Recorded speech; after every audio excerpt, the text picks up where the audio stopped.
प्रेम शुक्ला जी, किसने कर दिया ये कमाल सर? ये जो कमाल हुआ है, ये किसने किया है ये कमाल? लोग कह रहे हैं कुछ दिन पहले दोनों आए थे, शिंदे साहब और फडणवीस साहब, दिल्ली, यहीं पर कुछ कमाल हुआ। कुछ कह रहे हैं कि कुछ काम एजेंसियों ने कर दिया। एक तीसरा हिस्सा जो ये कह रहा है कि जो विपक्षी एकजुटता की बैठक हुई पटना में, उसकी वजह से नाराज लोग निकल गए कि राहुल गांधी का नेतृत्व स्वीकार नहीं है।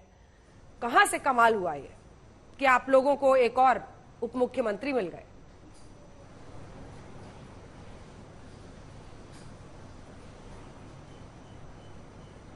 शुक्ला जी, आपको भी आवाज नहीं आ रही क्या? जी अभी आनी शुरू हुई है। क्या प्रश्न है आपका अंजना जी? प्रश्न ये था सर कि ये कमाल जो हुआ रविवार की दोपहर में, ये कमाल कहां से हुआ? कुछ कह रहे हैं जो दोनों अभी मिलने आए थे दिल्ली, एकनाथ शिंदे साहब और फडणवीस साहब, तब कमाल हुआ। कुछ कह रहे हैं एजेंसियों ने कमाल कर दिया। कुछ कह रहे हैं पटना में जो महा बैठक हुई विपक्षी नेताओं की, उसमें कुछ नाराज हो गए। कहां से कमाल हुआ सर? ये आपको दूसरे उप मुख्यमंत्री नसीब हुए, मिल गए?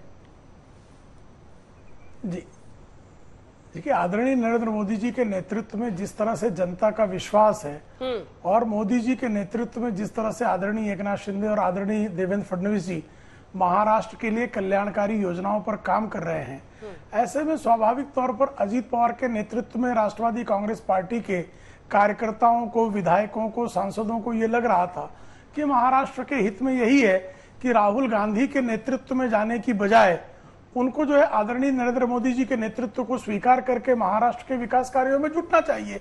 इसलिए आदरणीय अजीत पवार जी ने एनसीपी के विधायक दल का समर्थन भारतीय जनता पार्टी और शिवसेना के नेतृत्व में चल रही सरकार को देने का निश्चय लिया और उन्होंने इस निश्चय का आज अमलीकरण कर दिया।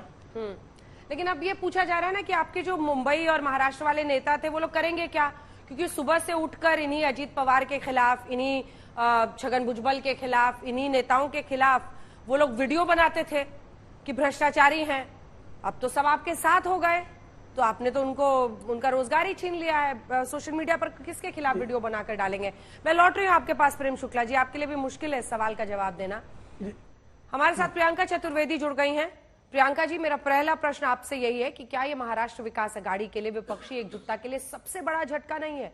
सिर्फ अजीत पवार नहीं इस बार, जिन्होंने 19 में शपथ ले ली थी, इस बार प्रफुल्ल पटेल, छगन भुजबल, कुल मिलाकर 9 मंत्रियों ने शपथ ले ली है अजीत पवार के साथ। एनसीपी दो फाड़ टूटी हुई दिखाई दे रही है।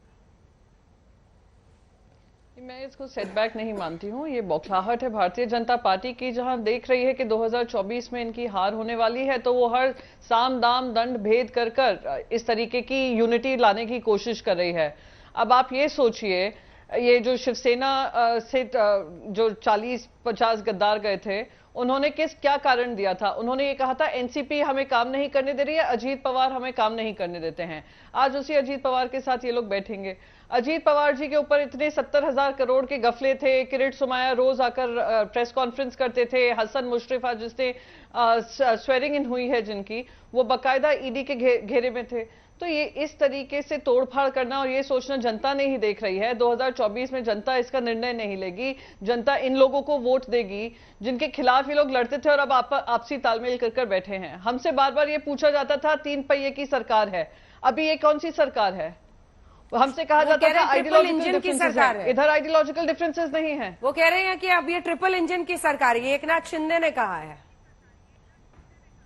हाँ, यहाँ पे देखिए वंदे भारत का हम देख रहे हैं किस तरीके से डबल इंजन, ट्रिपल इंजन कर करके, डबल इंजन मणिपुर में हम देख रहे हैं क्या हाल किया हुआ है। ये लोग की सिर्फ एक ही मंशा है, किस तरीके से सत्ता बनी रहे और सत्ता का सुख भोगते रहे। तो इस वजह से ये पूरा काम हो रहा है। मैं मानती हूं कि आने वाले समय में जनता जनार्दन इसका जवाब देगी। ये बगैर किसी इलेक्शन के, बगैर किसी कॉन्स्टिट्यूशनल तरीके से काम कर रहे हैं, ये जनता देख रही है।